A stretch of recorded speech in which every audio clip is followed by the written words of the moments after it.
Balimaw an kuma très urgent. Balimaw anga karamogo na togo ko Imam Mayin Ouattara. Ni bela jelen ba do naka tienfoyi. Ni bela jelen be Imam Mayin Ouattara do aye Mali transition demain ambaroko kume Mali kan wakati mina ko malien beki munyu. O Imam Mayin Ouattara de bora bi malien ka jigila tigera Mali transition ko la. Ala ka tien bange malien. Mena Mayin Ouattara ka dimi mena ira. Mba fo président Assimi Goïta ngena. Ni buguri ke i tlonge baga be nyala dondola i kelembe yala. Transition in bi mogo be ka fori furu dondon mogo be ka jigila teke dondon. Président Assimi Goïta mena tla ka ladidi do fo président i ngena. Nte fe. Haramade ni banani gala ni fanengala bleko Mayin Ouattara ko koni Assimi Goïta kal ni go kibe Assimi la di ko be bo ki fani banani e réseaux sociaux ka ubi buruja ka do i ka dube kono. Mo jom se ka transition de me ambargo wakati Mayin Ouattara ni Ivoirian kala ino fe ima o fana jigila teke rabi jigila teke.com mogo Assimi de ma bebe ka kashibi mogo Assimi de ma bebe ka bela kashibi au nanga janga ni la me anga ngala didika mu fambo fa akoko Assimi Goïta ka transition be ka malion fara di ko Assimi ka transition be ka malion fara yaro aidara bora kunu Mayin Ouattara ma bobia yaro alu tabolo tikelenge aidara ko kawbe shwani de la Mayin Ouattara ko kawbe ka malion fara malion ate shibo segu tungara teke konana au nanga janga ni la je itse ka adamadenw janfa ka adamadenw tonye ka tila k'i sigi kebe lafiya non fo na ka sɔrɔ ala tendi no de sen jalo buru jala ala ka tiɲɛ bangi mali an ka janga Mayin Ouattara ka kuma lamɛn ni kongo dɔrɔn o bɛ hamla wuli kama parce que ko in kɛmɛ sisan ni kongo dɔrɔn wana ni ko dɔ ye dɔrɔn e k'a fɔ ko ayi ne tɛ nin na walima nin man ɲi aw ka a bɛ transition contre la maa bɛ nin transition contre la an b'o kɛlɛ e ye joli voilà a y'a lamɛn dɛ b'a lajɛ de a ye mun fɔ voilà ne ka droit de don ni u ye fɛn dɔ jira n'o tɛ bɛn yɔrɔ n k'a fɔ n tɛ nin fɛ a banna t'a fɛ n'o ma se k'a bali ka kɛ a banna o tɛ fɛn tiɲɛ o a banna c'est tout minnu k'u b'a fɛ olu de y'a bila jamana kunna n'a ye fɛn min wolo don min na diɲɛ n'a ye o lahara olu de b'a kungo ta o sera ko an bɛna bɛɛ fara ka jamanaden bɛɛ ko don ɲɔgɔn na i tɛ se k'i nɛ ta k'a da n'i kumana dɔrɔn parce que n bɛna fɛn dɔ fɔ faamaw ye ne tɛ kuma jɛngɛjɛngɛ man ne ye a ɲɛ bɛ maa caman da de ne na o kɔrɔ tɛ ko a ka ko bɛɛ ka d'u ye dɛ u bɛ siran de voilà u bɛ siran a bɛɛ lajɛlen lamɛn u bɛ ka maliyɛndenw fara o fɔ a y'a yira ko mɔgɔ caman man kunnen bɛ pas parce que i ka ko ka d'olu ye dɛ o ye kun min a bɛn'o fana fɔ a kɛn bɛ ka badenikɛla ni fɛn minnu filɛ réseau kan n'u bɛ k'u yɛrɛ kɛ fanga kokɔrɔma donnaw ye journaliste minnu bɛ yan n'u ye fanga kɛlɛ a ka bonya a bolo tuma min na u y'a don buteli kɔnɔ yan bi n'u ta b'u kolokolo ala Mayin Ouattara ka kuma filɛ nin Mali bananikɛla champion bɛɛ Assimi y'a bɛɛ recruter ka to ka maliyɛnw banani arasibati binna nin cogoya de la nin kan ka leçon di e ma e ye fanga ta ala ye chance min di Assimi ma a m'a di Sunjata Keita ma ala ye chance min di Assimi Goïta ma n'a Assimi kun tora an kun bɛ logique min kɔnɔ an bɛɛ kun fara n'a Assimi kun tora kɔnɔ Assimi kun bɛ kɛ Afrique roi de mais ni danga donna sɛw kan a bɛ don muru jago la a bɛɛ farali fila a bɛ ka répercuter i yɛrɛ de kan bi i ma Mayin Ouattara bɔra ka kuma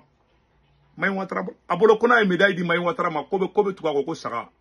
maliyɛn t'o ye dɛ Assimi Goïta i tɛ maliyɛn dɔ hali bi parce que Assimi Goïta mɛna marifa ci yɔrɔ la a bolo ko Assimi Goïta ni y'u ka temps bɛɛ kɛ kungo kɔrɔ u ni kɔnɔniw ni ɲɛmɛrɛw de bɛ ɲɔgɔn ye kuma bɛɛ donc ale bolo k'ale bɛ a ka troupe commandé cogo min ko maliyɛnw bɛ ten de quoi o de kosɔn ni cɛ in tɛ se ka Mali mara koyi an ka kuma tɔ lamɛn mɔgɔw bɛ siran olu de ye n'i kumana dɔrɔn u bɛ taa video sigi kan o tiɲɛ de i bɛ siran nin ye hali n'i tɛ kojugu la maa si t'i fa n'i ba di kuma bɛɛ u k'a bɔrɔtɔ o ma di hakili ma si ye voilà aw bɛɛ lajɛlen y'a ye Choguel fɔlɔ de ma nin kuma nin fɔ u ye Choguel nɛni u b'i nɛni de quoi Assimi Goïta hakɛ man ɲi quoi i m'a ye Mayin Ouattara y'a fɔ mɔgɔ y'u dɛmɛ u y'o bɛɛ lakasi mɔgɔ ye transition in dɛmɛ u y'a bɛɛ ɲɛji labɔ adamaden i tɛ se ka maaw tɔɲɛ ka tila k'e bɛ sinɔgɔ c'est hors de question i ma Assimi tɔɔrɔya bɛ Assimi kan bi a tɛ maliyɛn si kan bi parce que ale bɛ fɛ de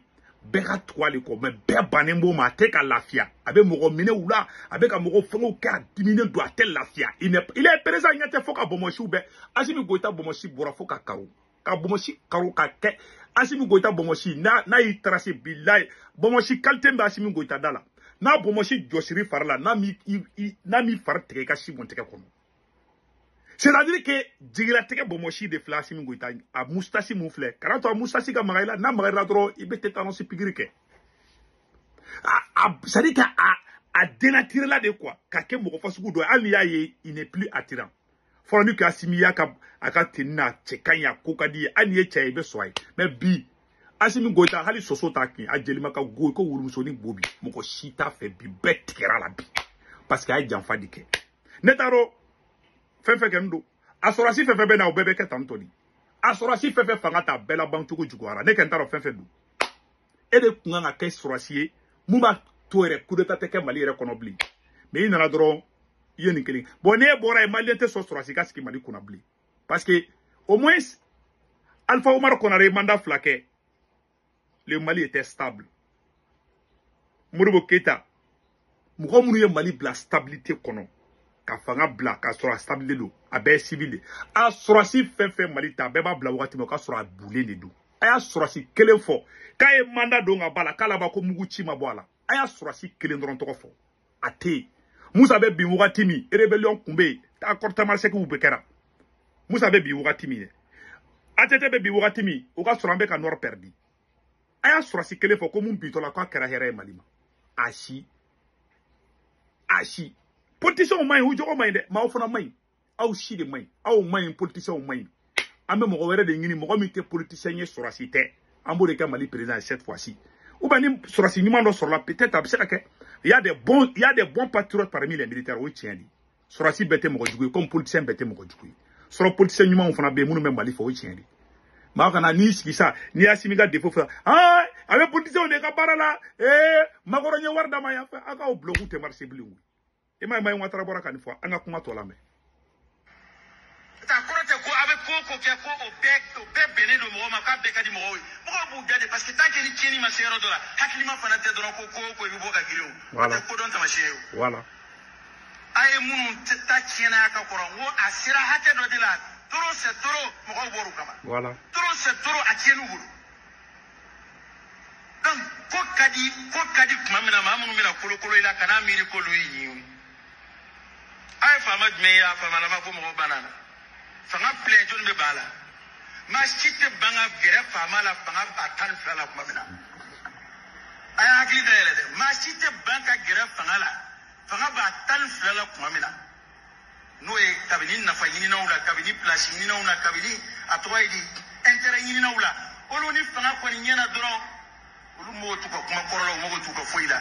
ko bi no tirike fanga Corona bana. Kana ala kan kina pa be geleya. Olu tamango de. Olu beta choué. Ni nyebe ni yoroi na ma hakilitu na. Atesra mangade. Voilà. Ka meiri ko maoma mana fo ke kan ko imai bi o farale juguka atete ne. Atete. O de keleme ka asimi ka popularité bimpi. Nale mun ka te soso. Na simi ko klebe bi bayan fan fe e ka fo ko ayide ko klebe bi koron fe o ye blale jugu ka minen ngono e be kala de sa banen kelaw fanen kelaw burujari kelaw bobo ke neni sa fo ka jende ke boyela o fanga nege be do yela blia no o erreur de Arasbat so Arasbat kumba ka tan flala wati na malien be kumba Arasbat fe mais depuis banen kelaw na tuku Arasbat ko domina Ango Arasbati parce que à erreur be mogo nyamogo chama soro ils sont impulsifs ou te fait ou ta société contradiction fait à erreur ye Arasbati soro mais ala dele ala ka Arasbati blabi mais tient to Mahamadou wallahi ala mogo munu kume mogo baneni CDR la o mogo erreur de kun kadi Arasbati a kungu publicité fona ke burujali kelaw ango tieni fa be gele akona bi aklobena il a fait ses erreurs là mais net à quel net allez Arasbati allez a condamné à Madjani moi je condamne mais erreur do be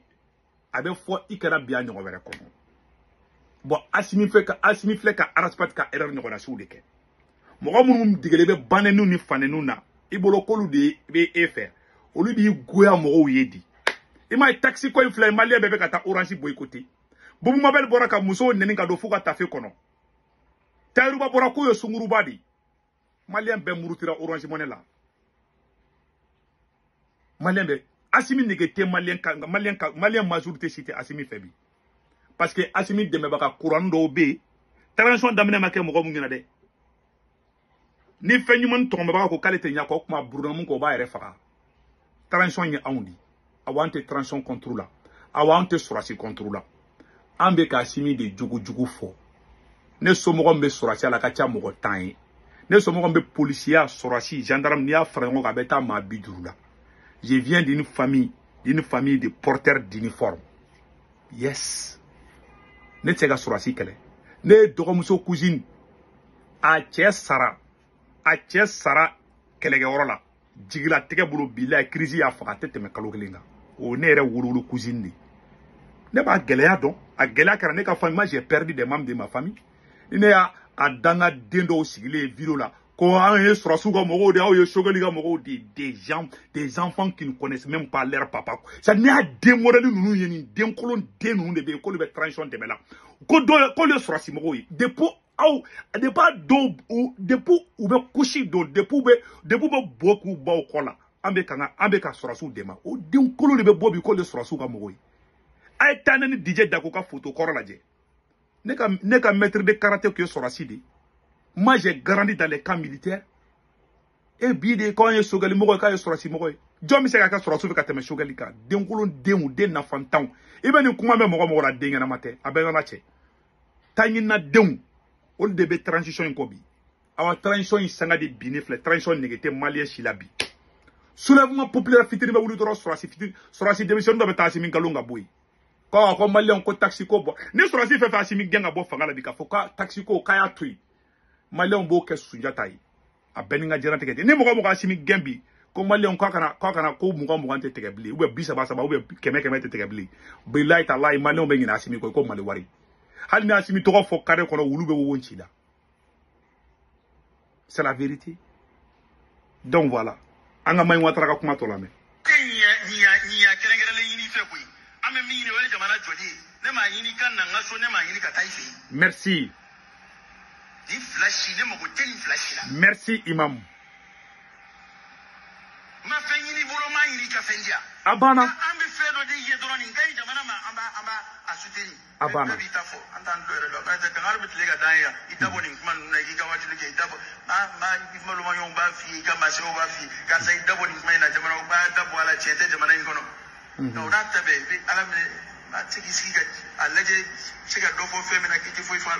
Voilà. Ambe da maka kanje manana andi umba kono anga dimba ya umba kono anga na nyana abinya ambe de na chena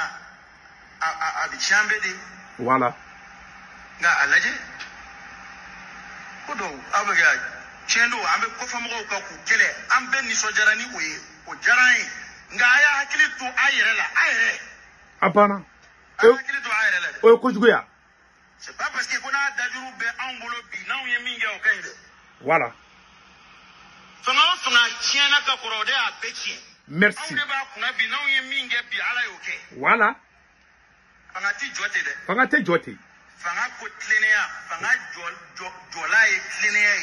Fanga jola e ladrie. Fanga jola e halinere ni nere wolode mi mboli toka mbobula. Asimite kuke. Non, nous avons un soutien, nous avons un partenaire, nous avons ande me bo yi nunde ba ngop mo fo nunde ani nunde akele ke nyombe ani nunde no do ni korole bebe kekeli abana na ntura te do ani korole bebe kekeli abana politiki mo fana kumbo chuko illa an politiki mo dama di farala nyonga ka yonde me ka fanga soro mana ambi je ka an sabo ke matobla wala ni afana tara no srai ne de la ka fo bisiga ka fo mo pani ne nyata ala ko au kele lisra ka kele parce que ni fama to isra bla o de bolu kele na o taka gele o kana hakilatike ala kele ka jugu ko ka kele merci o kana hakilatike de voilà ma tese mamina wal mayira bolu nye fa bedla aba arabu jamana masake oya aba kana fika fanga tuwe jonu ba donc absika chien ne ba ko ka chien ne yana de nga o fanga o garantie le lokati men nga chien bakile abana we proposition be do ta wire urambe jamana munun ka me do bina ko bi singa chieti mba ke to ni ko tieni barka buyana ka farajonga na kumai blasrali kandu akaja fama utlula nga uton ere fo akaja soro su utlula wala ma akakuya utlula ni ngoni e tiedi parce que afle bi ni mama kwa tien kuma do fo kibe kuma kodo ka hali tieni mbe jamana kuma do la fama ere te tieni be kalama merci kuma na diro ta fe do kuma lo ta ka bla koro akambe karzadima at transition faibli avec transition contrôle e ma ka uye ni ga karzai ablalu ye naka di jente ka di makile ma fi fo chomi je mu babu ma hasili je kama abana nga mo ni bona ko mu ni kama mo ni bora ko mu ni kama akana ina ko de abana adama don ni bora ko mu kama ja ni bora de ko jamana be tieni sira min ka bwaka jamana ka bla tlenia sraka jamana ka bla ladria sraka abala jele ni mede donc ni Congo dron imam mai watara ka kuma kofe mogo chama bora ka yira ka fo transition yi u ye yelema kolon chama di transition kono ambalma che ben le cerveau era fo meno woro kala meje courage nyon fe iri mer na me appel la me ibe musoro kono de musochi mo ma ya fe ni ya fe ko fitenu mouvement kiri karakere yo ni emuye uga joko ame ga nga jamana nyini kumami nyokolo kulunga de be kwa nenya be kulunga de lako wallahi nenya be mina de kulunga de ne ba fo ngwe revolution ngoni sampado ngo mali 15 padege les 15% de la lutte en sera pour de réaliser mais je constate que les gars sont en train de vendre la peau de l'eau avant de l'abattre uma warafa me ubeka awolo tere me ko nanya faga amba golo dinna amba keta mo nyagarle no mo golo ko kele gaina de wallahi ni mo ni ga wa foko mali kele gaina e mu yede mi yere be sena sisa mo ko langulo tanu mo ko bakele jamfa o almami o de bangene no mali ko o be amtami no ayere ne sande mogo langolo tanu bubu mabel na nyogona su kolu sangorota dem horon yere wolo kula kushi ka mogo langolo sangorota o de keleme ka transition ko be gele abi abela jele be abe ben kuma kame amadu go mogo shila wala ben yen ne fo nza mogo langolo tanu mogo bakele jamfa o almami o de bangene no mali ko o be amtami no ta wi jamfa o de bangene no bi mali ko amogo langolo takubo lu yanga fu be kuma idi mer o de information mali ko le plan ni tangae wallahi ni tangae ça va nous conduire à l'échec et la révolution n'a pas droit à l'échec anya kuna mami sorobi mali répéter le do dunya fambe anga nga avancer de quoi mais mi me sena ni etan ninte quoi oui ninte ma befle ben yen fodron ben fle kasola sanfla hala te jiji ka lo be violer karama de do kaso ayta kasola mo de kelme ka kaso fabi tonye quoi imam mai watara kuma da faka kuma kono tonye ni arama de tonye quoi wallahi ka fanga be bi jogo do la ire bi ski ba ibi hal ni somo ay Tunisie président Moukoumbe ko Ben Ali ka rosi nyamogo be kunya asomogo de ha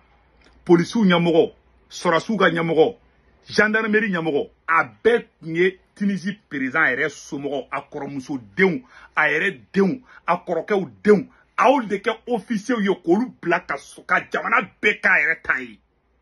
jamana don wula domina na ana somogo be jamana bla atara sa Arabie Saoudite de a benalache hake mai ni hake wuli no fe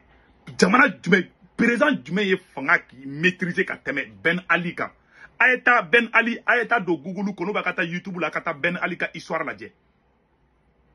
ayeta Ben Ali ka kuma la je Kadhafi bina choko jume Kadhafi de on kunte Libi armée be kono ma bi anga ke Kadhafi ta ke mogo taro bombarder ça mais Tunisie flane mogo mata Tunisie kelaw Tunisie on de wuli la koute président na ka demba ya chife walla u be dugu bla beninga jirante ke cha asomo fa be tro yo do fa do be kasola lishini hagede be nanui wallahi mama be na kibe fanga ta ka ki somo ka mogo janfa mogo de sara misiru kono Ima Maï Ouattara beka fo avec kuma. Maï Ouattara ala tadi fo. Aw ni ala che Maï Ouattara muni Ivoirien blara nyogona. Virement ne babo ka Maï Ouattara ba ne ka fa na ni bi. O virement ko le metla ka ta draka du. On ni Ablaye Maïga be draka du, na Assimi be draka du. Ko la ka here ke e. Mo munu ye e deme kunu ya bekele. Iye shogali kele o yi deme. Iye Maï Ouattara iye médaille re di Maï Ouattara makatla ka virement ika virement be ka boko neni fambe. Maï Ouattara ma foi. Mo yi deme kunu ya bekele bi. Bo ala be se ka nyaay bolo choko jume. Mogo munu be ki e défend bi ka mogo neni e no fe bi aya bela je bi a be barka bani de joint mina glomina danga de mu ni mu te danga de ta soro o e galontige la de ba fa bubu mabel na nyona su krimo galontige la de den kolo jamana de na ngolo ali yani ben gata ka so la ben ma foi ko mogo langolo tanu mogo ba kele ka mogo ba o kele ka mogo langolo promotion ke kan galon ta ko meji c'est à dire que kan galon ka galon c'est-à-dire que galon yere yelema ko ke métier professionnaliser le mensonge o le ka Mali kono bi depuis ala kanda président ma président ka ni ke folo chali politicien manike galon tegela o da ka porte parole libi galon tegela o de be bona ka information yebi o te tachien dunu fole awku masa jibaru laba abe fona ma ko laba ngujuya ala ka akili nyuma ndama ala Assimi ni yen abe fonne ma ko labangu juguya ala ka be kisi nyogona sima ala ka be kisi Assimi ga labangu juguya ma donc mali ngeen de soronga men fa bela jele ngena mali amunu be France Italie Espagne Angleterre Amérique Canada wari ci no ala be Senweb application télécharger ka téléphone na Senweb application télécharger mo ko ngolon bo rabo digidora semaine mo ko 16 corps promo awa sebe ko urgent na urgent de doro 10 € be na ka compte ko no ya wreta o ko fa ba ka bank information be do ka Senweb application konara na ka bank information be do ko no maintenant a photo refleni Senweb re photo fleni aw so mo ko be malla Sénégal Côte d'Ivoire Cameroun abolu ka orange numéro enregistré ka téléphone ko na to ko mu ka 40 ka na war ci wa ba so orange money la sur place Senweb la solution akambe ciao ciao